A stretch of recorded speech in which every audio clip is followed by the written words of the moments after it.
Vamos a meternos entonces en la palabra de Dios. Busque ahí en su Biblia, primera carta a los Corintios, capítulo 7.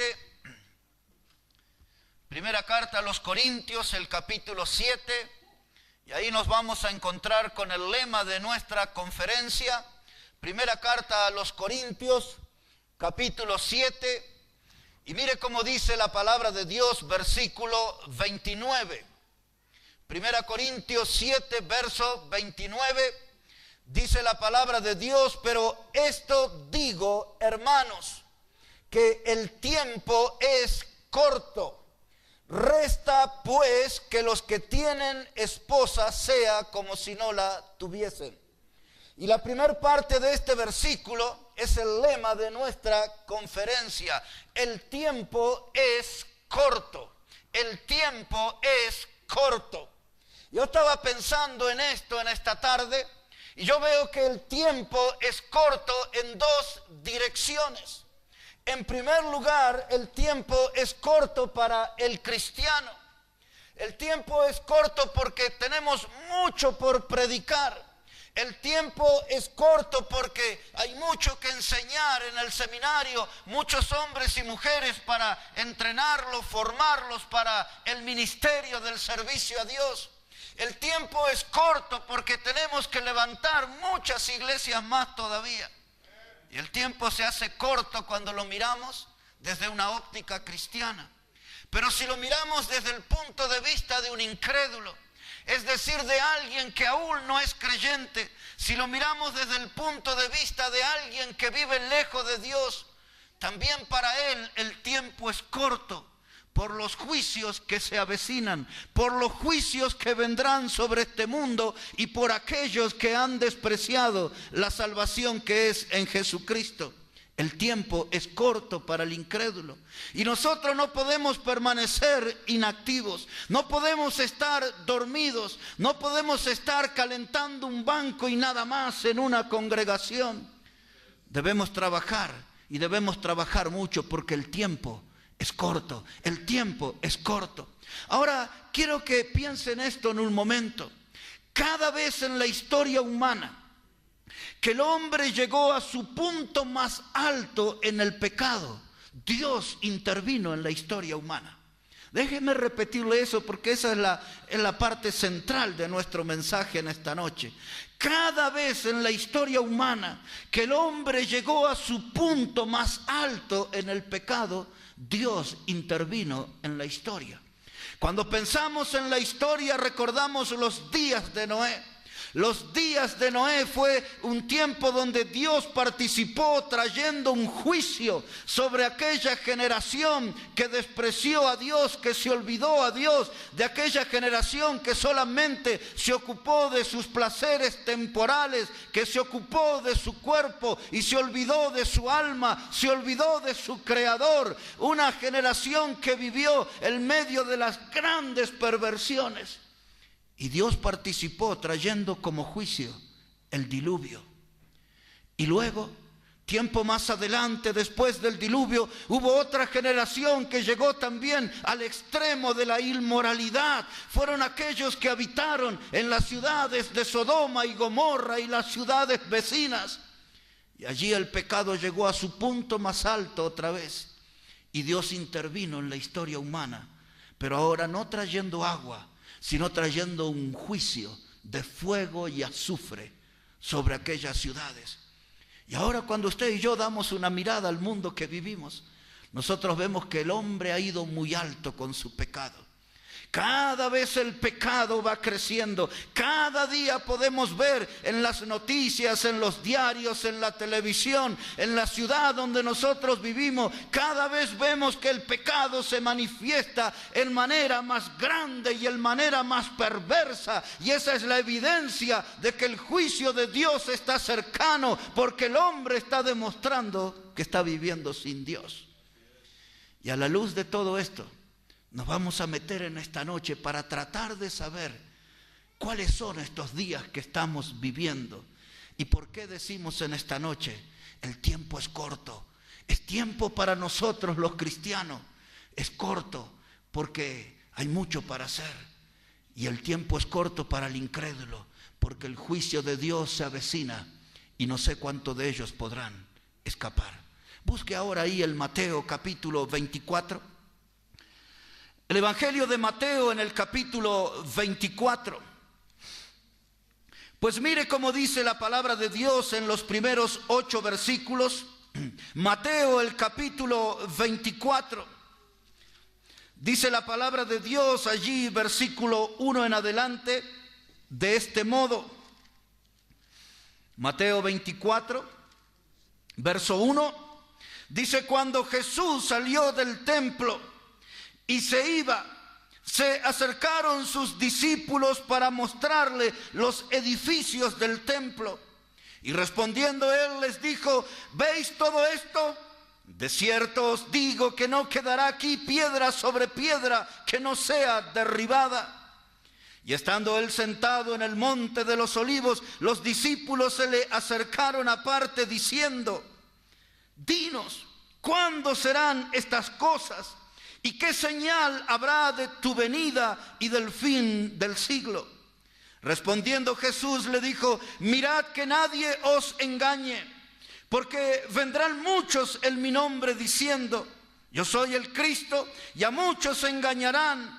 Y oiréis de guerras y rumores de guerra. Mirad que no os turbéis, porque es necesario que todo esto acontezca, pero aún no es el fin. Porque se levantará nación contra nación, reino contra reino, y habrá pestes y hambres y terremotos en diferentes lugares. Y todo esto será principio de dolores. Ahora, aquí está, hermano. 3 preguntas que sus discípulos hicieron, mostrando una gran inquietud al Señor. Cuando el Señor vio ahí todos los edificios que formaban parte del templo allí en Jerusalén, el Señor les profetizó diciendo que sobre ese edificio tan majestuoso, tan llamativo, tan imponente, no iba a quedar piedra sobre piedra. Y los discípulos enseguida inquietos le dijeron: Señor, ¿y cuándo serán estas cosas? Y luego le preguntan: ¿cuáles son las señales sobre tu venida? ¿Y qué es, Señor, del fin del siglo? 3 preguntas que merecían 3 respuestas. No iba a quedar piedra sobre piedra en ese templo. Ese templo era el lugar donde Dios eligió para mostrar su gloria aquí en la tierra. Era el lugar donde Dios mostraba lo que se llamaba la Shekinah. Su gloria era mostrada allí en ese templo, en el lugar que se llamaba Santísimo. Pero ese templo iba a ser derribado. Y exactamente unos 37 años después que el Señor dijo esto, vinieron los romanos, liderados por un general que se llamó Flavio Tito. Y los romanos allí invadieron Jerusalén y destruyeron Jerusalén, incluido el templo, tal cual lo dijo nuestro Salvador. 1.100.000 judíos murieron en aquella invasión de los romanos. Y ya pasaron 2000 años de historia. Y usted puede mirar a Jerusalén y ese templo ya no existe. No quedó piedra sobre piedra, tal cual lo dijo nuestro Señor. Ahora aquí había una segunda pregunta de ellos. Dice: Señor, ¿cuáles son las señales acerca de tu venida? Y usted va a leer después junto conmigo desde el verso 4 en adelante. Ahí el Señor le habla de cuáles son las señales. Le da allí una señal de carácter religioso, hablando de la venida de los falsos profetas. El Señor les comienza a hablar allí acerca de los grandes movimientos de la tierra, los desprendimientos, los terremotos, etc. Le habla sobre una gran hambre sobre la tierra y habla de muchas pestes. Y eso le da ahí esa señal. Ahora vamos a entrar en eso ahora. Pero la tercera pregunta que le hicieron sus discípulos: ¿y qué señal habrá del fin del siglo? Lo que ellos estaban preguntando exactamente es: ¿cuándo dejaremos de tener gobiernos humanos? ¿Cuándo dejaremos de tener gobiernos de hombre y seremos gobernados por ti, Señor? Esa era la pregunta de ella. ¿Cuándo nuestros ojos volverán a ver un gobierno teocrático? Porque así se llamaba. En el Antiguo Testamento, cuando Dios gobernaba, antes que Saúl ocupara el primer trono como rey, había gobiernos teocráticos. Dios era el que gobernaba. Y ahora los discípulos preguntan: ¿cuándo volveremos a ver esa clase de gobierno donde podamos verte en el trono reinando, gobernando sobre los hombres? Y todo eso está muy cercano. Todo eso está muy cercano. Porque el tiempo es corto, mis hermanos. Es poca la porción de tiempo que nos separa de que veamos otra vez a Dios allí reinando sobre los hombres. Pero vamos a meternos en este asunto de las señales. Mire, léalo conmigo otra vez aquí en el versículo 4. Lo que yo le estaba hablando aquí como una señal de carácter religioso. Dice la palabra de Dios, Mateo 24 y el verso 4. Dice: respondiendo Jesús les dijo: mirad que nadie os engañe, porque vendrán muchos en mi nombre diciendo: yo soy el Cristo, y a muchos engañarán. Ahora ponga su atención en el versículo 11 que no hemos leído. Dice la palabra de Dios: y muchos falsos profetas se levantarán y engañarán a muchos. Ahora ponga su atención en verso 24. Dice: porque se levantarán falsos cristos y falsos profetas y harán grandes señales y prodigios, de tal manera que engañarán, si fuere posible, aún a los escogidos.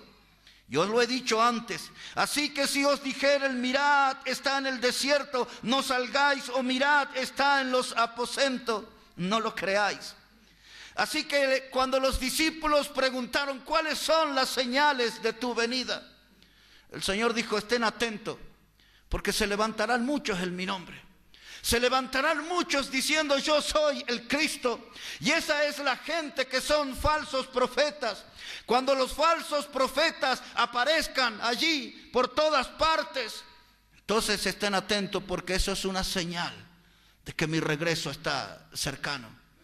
Un vistazo muy rápido nos permite ver que los falsos profetas cada vez están apareciendo más. Quizás la generación de la que conoció al Señor cuando yo lo conocí, los más mayores de aquí, 30 años atrás, 40 años atrás, hablábamos allí, por ejemplo, del movimiento de los mormones, donde apareció su líder que se llamaba José Smith.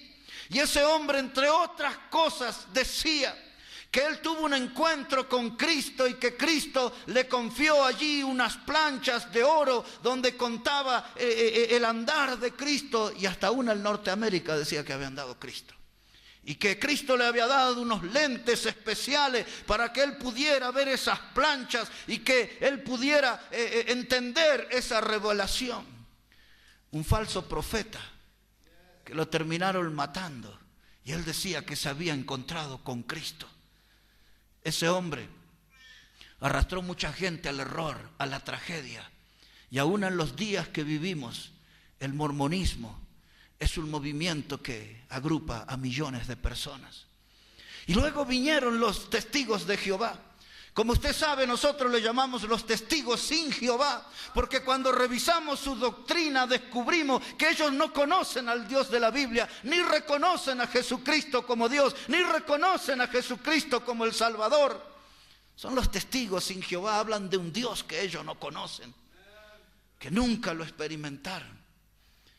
Esa gente hoy son millones en el mundo, arrastrados por el error, pero están siendo arrastrados a algo peor todavía, que es un infierno, donde el gusano nunca muere y el fuego nunca se apaga. Y concretamente ese grupo no cree en el infierno, dice que eso no existe, que no es algo que existe. ¿Y saben qué? Cuando nosotros avanzamos a nuestra generación, encontramos un hombre ahí en la India, y él se hace llamar el Sai Baba. Y ese hombre pretende, o dice él, que es el Cristo reencarnado. Y haciendo unos trucos allí, agitando sus manos, ahí produce un polvo que según él es oro, y según algunos de sus seguidores. Me hace recordar un pastor aquí, en Chile, en Santiago, que también ahí da oro a la gente, pero cuando llevaron eso al laboratorio no tenía nada de oro.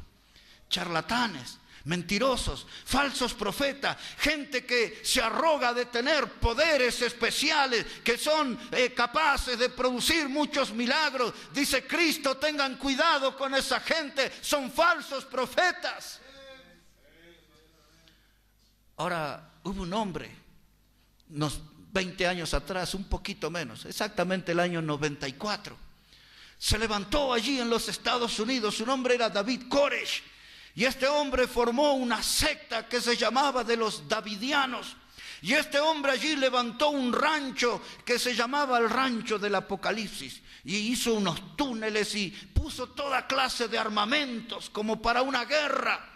Y este hombre le hizo creer a mucha gente que iban a ser invadidos y que tenían que estar preparados para defenderse de un gran ataque. Todos sus seguidores murieron allí quemados. Ese hombre arrastró a la gente a la desgracia, a la tragedia. Pero hubo algo peor que yo no quiero que usted pierda de vista. Ese hombre David Koresh arrastró mucha gente al infierno. Un poquito más atrás, allá por los años 70, se levantó un predicador ahí en los Estados Unidos. Su nombre era Jim Jones. Y este hombre, Jim Jones, levantó un edificio grande y le puso el templo del pueblo. Y empezó a trabajar en los barrios pobres, entre la gente carenciada, y comenzó a agruparlos y a reunirlos, y eso llamó la atención de la prensa y de algunos líderes políticos de aquel tiempo. Y un día este falso profeta dijo que Dios le había revelado dónde quedaba el paraíso en la tierra. Y el lugar que él eligió hoy se conoce con el nombre de Guyana. Es una población que está pegada al país de Sudamérica, Venezuela.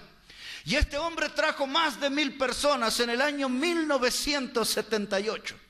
Trajo más de 1000 personas a vivir allí, haciéndolos creer que Dios le había mostrado que ese lugar era el paraíso en la tierra y que ahí vivirían toda una eternidad. Y luego de algunos ensayos de fidelidad, eso consistía en que la gente probaba un veneno para ver si le era fiel a él. Y las veces que bebieron, el veneno no era tal, pero un día el veneno estaba allí. Y más de 1000 murieron. Yo puedo recordar perfectamente esa imagen terrible de cadáveres apilados, porque siguieron a un falso profeta. Y ahí usted puede ver todos esos predicadores. Hoy andan ahí en la televisión hablando de Dios y no tienen una Biblia en el púlpito. Hablan de Dios y no conocen nada de la Biblia. Son charlatanes, son vendedores de ilusiones. Son gente que está arrastrando a multitudes al infierno mismo. Y el Señor Jesucristo dijo: esta es la señal que anticipa mi regreso. Cuando aparezcan estos que dicen yo soy el Cristo, cuando aparezcan estos que son falsos profetas, eso es señal de que el tiempo es muy corto, del que nos separa de su venida. ¿Sabe qué? Hay un hombre, llegó a la Argentina el año que pasó, a la ciudad de Rosario. Él se hace llamar Jesús de Miranda, algo así es su nombre. Y él comenzó diciendo que él era el anticristo. Y luego a los pocos años le convino más y él dice: no, ahora yo soy Cristo reencarnado. Y anda ahí, hermanos, multitudes le siguen a ese hombre. Ya puso sus pies aquí en la Argentina. Yo creo que él es de Puerto Rico, de esos lugares por ahí. Falsos profetas que arrastran a la gente hasta el infierno mismo. Pero el Señor dijo: esta es la señal. Cuando esta clase de personas aparezca en el mundo, es señal de que su venida está cerca. Yo creo que la nuestra es la generación, o la de nuestros hijos, es la generación que verá regresar a nuestro Salvador. Pero aquí en este capítulo 24, Él da otra señal. Véalo conmigo ahí, por favor. Dice aquí este capítulo 24 y en el versículo 6, dice: y oiréis de guerras y rumores de guerra. Pero mirad, no os turbéis, porque es necesario que todo esto acontezca, pero aún no es el fin. Guerras y rumores de guerra. A veces tengo la oportunidad de hablar con gente que está vinculada al periodismo. A veces hablo con gente que está vinculada a la política. Y muchas de las personas que yo trato son incrédulos, escépticos. Gente que no acepta ni cree nada de lo que dice la palabra de Dios. Ellos se califican, la mayoría de ellos, como ateos, aunque no saben lo que quiere decir la palabra. Ellos dicen que son ateos. Porque esa palabra ateo significa sin Dios. Y esta gente piensa que la palabra ateo quiere decir que Dios no existe. No, Dios existe, pero ellos no lo tienen. Por eso son ateos, son gente sin Dios. Y cuando hablo con algunos de ellos tratan de defenderse y decir, pero siempre hubo guerra en la historia humana. Lo que sucede es que ahora nos enteramos de más guerras porque ahora hay fuentes y medios de información que las generaciones pasadas no tenían. Ahora tenemos desde el celular, desde la internet, la radio, la televisión. Siempre hubo guerras en el mundo, siempre hubo rumores de guerras en el mundo. Pero nosotros cuando miramos con atención, no hubo tantas guerras que dejaran tantos muertos como las que se han visto en el último siglo. Cuando usted piensa, por ejemplo, en la Primera Guerra Mundial, esa Primera Guerra Mundial que estalló allí en el año 1914. Mire, otros falsos profetas, los adventistas, dicen que ese año iba a venir Cristo. Y lo que vino fue una Primera Guerra Mundial. 23 millones de muertos en los campos de batalla. Y se cree que otro tanto de muertos hubo por las pestes que produjeron tantos cadáveres. Primera Guerra Mundial. La Segunda Guerra Mundial, que termina en el año 1945, dejó un saldo de casi 60 millones de muertos. Yo le digo a estos incrédulos, escépticos, búsqueme cualquier guerra de la historia hacia atrás que involucre a los romanos, a los griegos, a los bárbaros, al pueblo que quiera. Y nunca antes en la historia hubo tantos muertos como en estas dos clases de guerra que le estoy mencionando. ¿Sabe qué? Hoy se habla de otra clase de guerra. En la antigüedad se peleaban con lanzas y espadas y machetes y catapultas y piedra y palos y todo lo que usted puede imaginar. Hoy se habla de clases de guerras muy distintas. Hoy hablan de guerra de galaxias, por ejemplo. No entendemos lo que es todo eso, pero así hablan. Hablan de guerras bacteriológicas. Hoy hablan de guerras químicas. Hoy hablan de misiles con ojivas nucleares y uno ve todos esos términos y dice, ¿qué querrá decir todo esto? Yo lo que interpreto es que el hombre se volvió, en el tiempo que nosotros vivimos, se volvió como bestia. Tanto conocimiento, tanta tecnología que llegó a nuestra generación, transformó a los hombres bestias, porque ahora se capacitaron para preparar armas para la muerte como nunca antes. Las naciones poderosas de nuestros días hoy se jactan, hermanos, al decir que tienen armamento suficiente para destruir 5 veces el planeta que habitamos. Antes no se hablaba de eso. Dice el Señor, oiréis de guerras y rumores de guerra. Si usted pone su mirada en un país como los Estados Unidos, Estados Unidos está en conflicto con muchas naciones y tienen también un mapa que habla de hipótesis de conflicto. Eso quiere decir de conflictos que pueden llegar a tener en el futuro. Hoy están empantanados en una guerra ahí en Irak. Tienen sus tropas allí, tienen más de 4.000 muertos en esta última guerra. Pero ya habían hecho una en el 91. Y ahora volvieron a hacer y derrocaron al dictador, pero ahí están empantanados en una guerra. Están involucrados en una guerra en Afganistán. Y ahí están peleando con los talibanes y Bin Laden y toda esa gente que usted lee en las noticias. Estados Unidos tiene hipótesis de guerra con Corea, tiene hipótesis de guerra con Irán, hipótesis de guerra con Siria. Y usted empieza a ver todo, que estamos viviendo en un mundo que está lleno de guerras y rumores de guerra. Las últimas noticias de la semana allí en Rusia, entraron allí unas mujeres con su cuerpo lleno de bombas, hicieron estallar allí, volaron en pedazos ellas y 40 personas murieron en un subte. Pero hubo varios atentados porque esta es una guerra vieja entre Rusia y Chechenia. Y usted da una mirada a un diario y encuentra guerras y rumores de guerra. Y honestamente, estas guerras y rumores de guerra son muy superiores a todos los que hubo en la historia. Esto que hoy en el mundo se mira como una tragedia, nosotros los cristianos también lo miramos como una señal que anticipa el regreso del Señor Jesucristo. Cuando oigáis, dice el Señor, de los falsos profetas que aparecen, cuando oigáis de estas guerras y rumores de guerra, y ahora Él va a aportar aquí una señal más, mírenlo conmigo por favor. Dice aquí la palabra de Dios, guerras y rumores de guerra, y luego en el versículo 7 dice, porque se levantará nación contra nación y reino contra reino, y habrá pestes. Y ahora en el mundo aparecieron enfermedades que parecían que habían desaparecido. El mundo hoy tiene problemas serios con la lepra. Parecía que la lepra era una enfermedad, una peste de los tiempos bíblicos. Yo recuerdo el otro año que pasó, cuando quisimos entrar a Bolivia, ahí tuvimos que vacunarnos contra la fiebre amarilla.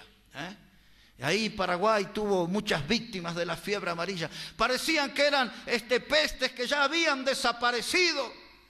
Pero empezó a aparecer el hantavirus, la enfermedad que producen las ratas y los ratones. Y ahora se habla del dengue. Y ahí están ustedes, los que están ahí en la Puna mismo, ven ahí en el colegio, en la sala ahí, cómo están todas las advertencias por todos lados. Porque esto se expandió por el mundo entero. Es una enfermedad que transmiten los mosquitos. Bueno, una clase especial de mosquitos. Y usted mira ahí en África y los muertos por el ébola. Y no pueden encontrar una solución a todas esas pestes, las que resurgieron y las que aparecieron como nuevas. Y usted sabe que en nuestra generación apareció la peste rosa y luego se transformó con su nombre del SIDA. Y tampoco hay solución para estas cosas todavía. Y ahora se habla de pandemias. Cuando se usa esa palabra en los medios de comunicación, está hablando de pestes que pueden tener un alcance mundial. Y se hablaba de la gripe aviar, de las aves que vuelan de una nación a otra y que podían llevar allí esa gripe, esa enfermedad que causó muchos muertos, principalmente en el Medio Oriente. Y el año que pasó, empezamos con esto de la gripe porcina, ¿recuerda? H1N1, le cambian los nombres, pero nosotros sabemos que son pestes, tragedias para el hombre, pero para nosotros los cristianos los vemos como señales que nos indican que el tiempo que nos separa de nuestro Salvador es corto, realmente corto. Dice la palabra de Dios y habrá peste. Yo podría mencionar muchas más aquí en esta noche, pero yo creo que usted está aquí entendiendo esto. Y ahora dice, y habrá también terremotos. Oh sí que este tema hoy está en las noticias por todos lados. Hoy me metí en esta semana a estudiar sobre los terremotos de los últimos 100 años. Y esta tarde me metí ahí con el pastor Colqui en la computadora para ver sobre los terremotos más recientes. Y seleccionamos algunos nomás ahí. Uno en Irán del año 1990, 36.000 muertos. Estamos hablando de 20 años atrás. Y seleccionamos allí otro que sucedió en Pakistán, allí en un lugar que se llama Cachemira, en la frontera con la India, en esa región. 75.000 muertos, año 2003. 7 años atrás. Estamos hablando de el terremoto que en realidad después se conoció con el nombre del tsunami en Indonesia. 330.000 muertos. Estábamos hablando y viendo ahí sobre el terremoto en Haití del día 12 de enero del 2010. 220.000 muertos y hay como 80.000 desaparecidos. Están muertos, pero aparecen como desaparecidos. ¿Y cómo se sacudió Chile? Con más de 500 muertos, y vaya a saber cuántos cadáveres han ocultado. Un país que está temblando ahí continuamente. Están aquí al lado nuestro. Yo recuerdo que después del terremoto en Chile, el segundo día del terremoto, en esa réplica, hermano, que empezó a haber, ese día hubo 7 temblores. Y esos estaban aquí en Santiago del Estero, en La Rioja, en San Juan, en Perú, en Taiwán, todo en el mismo día, 7 terremotos, temblores. Y ustedes han vivido uno, y no sé si supieron que la semana que pasó tembló Cerrillos en Salta, cerquita de aquí, por donde usted mire. Y la gente dice, pero siempre hubo terremotos. Siempre hubo, pero ahora lo vemos, la crueldad de ver tantos cadáveres y tantas cosas. Pero nunca en la historia hubo tantos muertos en terremoto como los que estamos viendo. Si el tiempo lo permite, quizás mañana, estudiando Apocalipsis, le voy a hablar de los 3 últimos grandes terremotos anunciados ahí. Pero el Señor dijo, estas tragedias para el mundo también son una señal para los cristianos. ¿Está entendiendo la hora que estamos viviendo? ¿Está comprendiendo por la palabra de Dios los días que vivimos? ¿Está entendiendo por qué nos paramos en esta noche, en este lugar, para decirle, hermanos, el tiempo es corto, el tiempo es corto, las señales están puestas delante de los ojos del que lo quiera ver? Por eso, hermano, hay que escapar de la vagancia, hay que escapar de la indiferencia y hay que ponerse a trabajar en la iglesia del Señor, porque el tiempo es corto, el tiempo es corto. Un poco de misericordia debe haber en nuestros corazones, un poco de compasión debe haber en nuestra alma por aquellos que no conocen a Cristo, porque cuando todo esto se desate, nosotros estaremos en la paz del Señor. Pero todos estos que están sin Cristo, quizás muchos de ellos, porque nos quedamos cómodos en el asiento de la iglesia, o nos quedamos cómodos en el asiento de esta conferencia, y nunca les predicamos, porque no quisimos enterarnos de que el tiempo es corto, mis hermanos. El tiempo es corto. Que esta conferencia Dios pueda sacudir un poco su alma. Que esta conferencia Dios pueda tocar nuestros corazones y quebrantar nuestros corazones si fuera necesario. Que esta conferencia Dios nos sacuda de tal modo que reaccionemos, que despertemos y que entendamos de una buena vez que el tiempo es corto. No estamos de vacaciones, no somos turistas, somos bautistas. Y un bautista debe ser un misionero. Un bautista debe ser una persona que sabe discernir de que el tiempo es corto. Tiempo es corto, hermanos. Cristo viene. Se lo dije, si no somos nosotros, será la generación de nuestros hijos los que verán venir al Señor. Vamos a entrar en la recta final de este mensaje.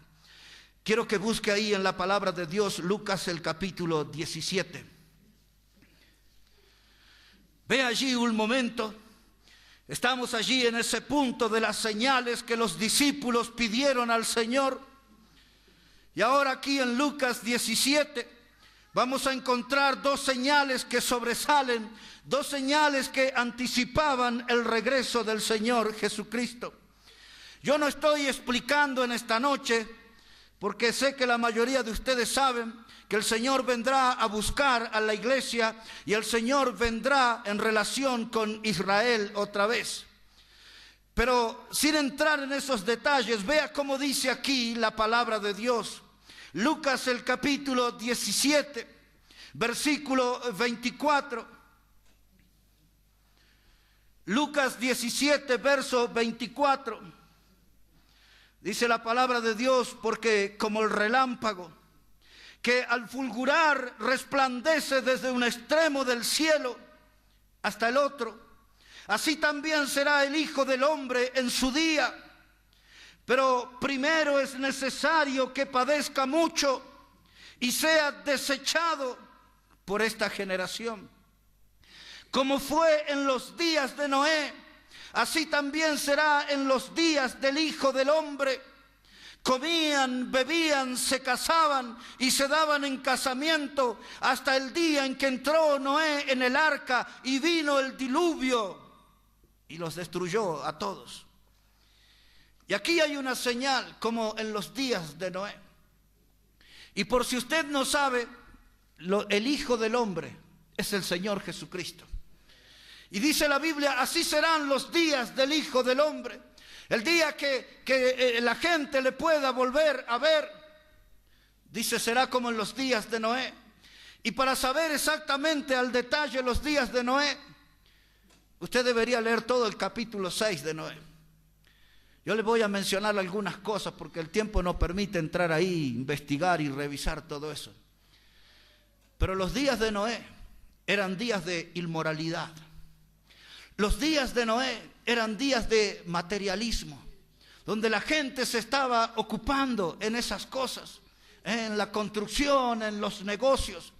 Los días de Noé eran días de placeres carnales. La gente se casaba y se daba en casamiento, parece que era todo ahí una moda creciente casarse, todos estaban ahí en búsqueda de los placeres. Pero en los días de Noé había una característica que sobresalía, que la gente se había olvidado de Dios. La gente se olvidaba de Dios.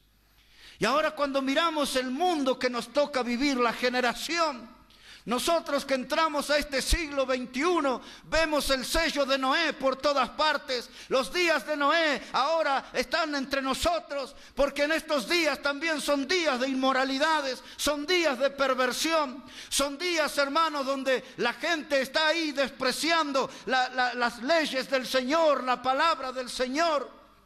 Como usted ve ahí, las marchas del orgullo gay, los homosexuales.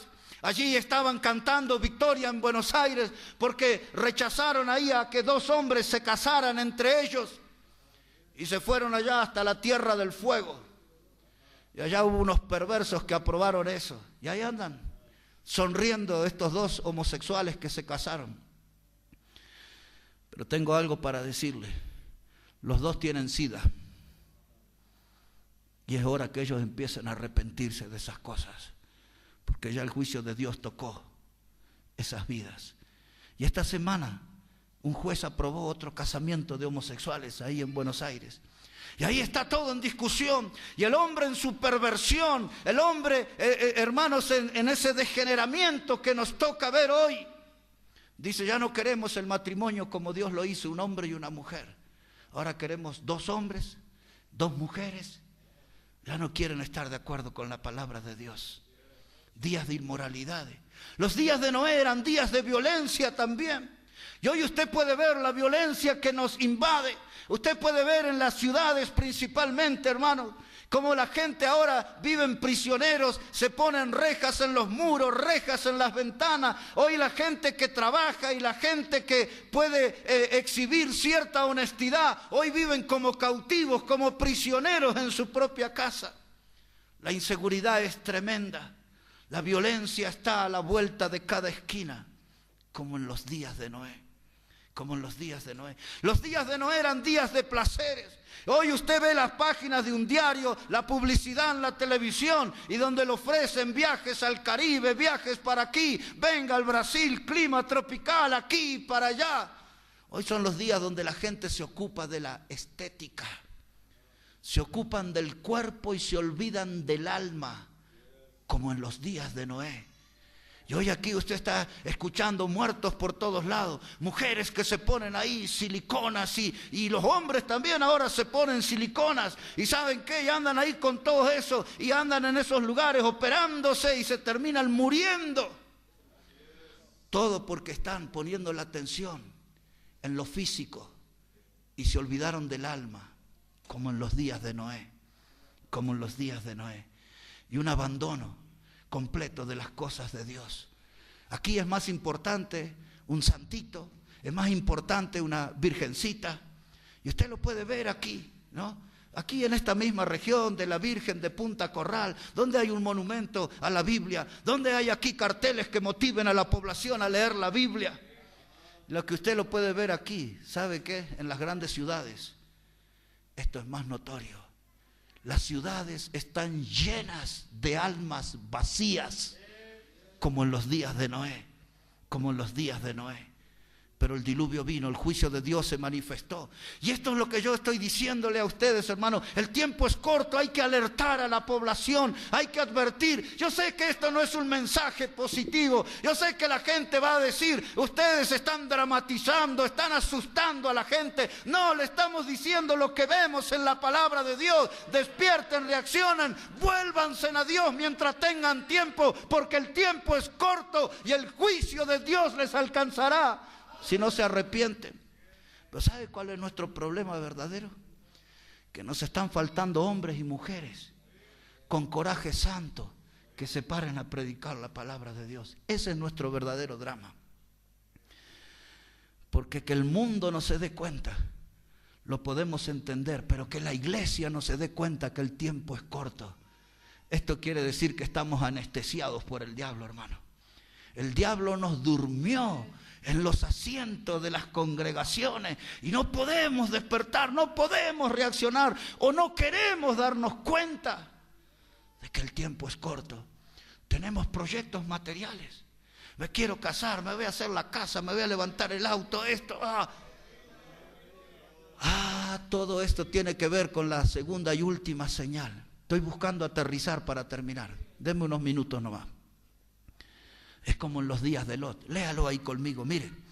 Dice la palabra de Dios aquí en Lucas, ahora capítulo 17 y el versículo 28. Dice la palabra de Dios: asimismo, como sucedió en los días de Lot, comían, bebían, compraban, vendían, plantaban, edificaban. Mas el día en que Lot salió de Sodoma, llovió del cielo fuego y azufre y los destruyó a todos. Primero en los días de Noé, dice, vino el diluvio y los destruyó a todos. Y en los días de Lot, cuando Lot salió, hermano, de Sodoma, dice, vino fuego y azufre y los destruyó a todos.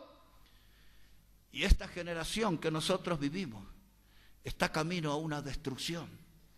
Ellos no pueden darse cuenta si nosotros no le advertimos por medio de la palabra de Dios. Note que la generación de hoy está como la de Lot. Dice que plantaban, dice que edificaban, dice que ellos estaban allí en sus proyectos buscando alegrías para su cuerpo, se casaban, se daban en casamiento, se hacían sus grandes banquetes, comían, todo era una diversión. Pero cuando cayó el fuego y azufre, los destruyó a todos, absolutamente a todos. Ahora bien, este es el fin. Busque ahí conmigo 1 Tesalonicenses, el capítulo 5. La primera carta a los Tesalonicenses, el capítulo 5. Y mire cómo dice la palabra de Dios en los versículos 1 a 3. 1 Tesalonicenses, el capítulo 5 y los versículos 1 a 3.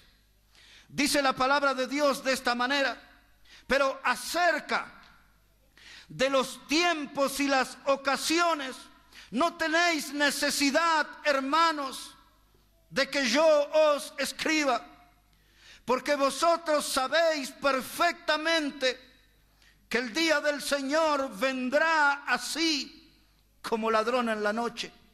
Que cuando digan paz y seguridad, entonces vendrán sobre ellos, ¿qué cosa dice? Destrucción repentina, como los dolores a la mujer encinta, y no escaparán. Yo quiero que ponga la atención a dos expresiones: destrucción repentina y no escaparán. Destrucción repentina y no escaparán. Este pasaje, hermano, no habla del rapto de la iglesia. El Señor no va a venir como un ladrón en la noche para la iglesia, porque Él no va a venir para sorprendiéndonos, porque nosotros lo estamos esperando. Se supone que lo estamos esperando. De modo que si Él viniera en esta noche, no sería un ladrón en la noche. Estamos esperando su venida. Porque Israel necesita señales, pero la iglesia no necesita ninguna señal. Toda la profecía ha sido cumplida, todas las señales ya han sido cumplidas para la iglesia. Nosotros solamente aguardamos la venida gloriosa del Señor Jesucristo, pero Israel necesita señales. Y ahora dice aquí que cuando ellos hablen de paz y paz, vendrá destrucción repentina.